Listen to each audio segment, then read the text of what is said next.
Isang napakagandang hapon po sa inyong lahat. Narito ko ngayon para sa update ng mga lotto result ng PCSO. Kaya naman, ihanda na ang inyong mga ticket para sa ating 2pm lotto draw ng 2D Lotto at 3D Lotto ngayong araw. Huwag na nating patagalin pa. Here's our lotto result. For 2D Lotto, the winning numbers are 21 and 6. In exact order. Pwedeng manalo ng 4,000 pesos pag nag-match ang iyong mga number in exact order. 2,000 pesos naman para sa Rambolito System Play. Para naman sa 3D Lotto, the winning numbers are 4, 1, and 3. In exact order. Pwedeng manalo ng 4,500 pesos pag nag-match ang iyong mga number in exact order.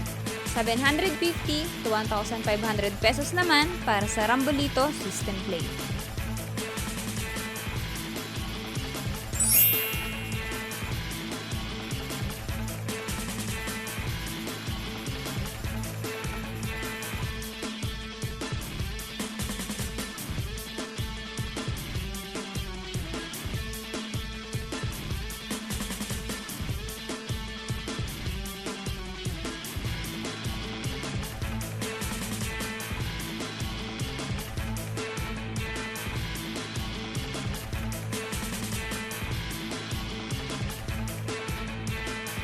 Ito po ay babala sa ating mga lotto players. Ang lotto ay live na binobola, kaya wala pong nakakaalam ng mga number na lalabas.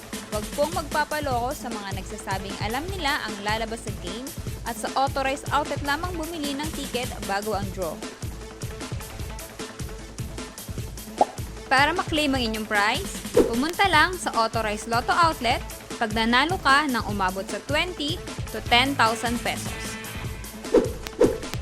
For more than 10,000 to 300,000 ang panalo nyo, sa PCSO branch na pinakamalapit sa inyong lugar, pwedeng i-claim ang prize with 2 valid IDs. At kapag ikaw naman ang jackpot winner, i-present ang iyong ticket with 2 valid ID sa PCSO main office located at Shaw Boulevard, Mandaluyong City.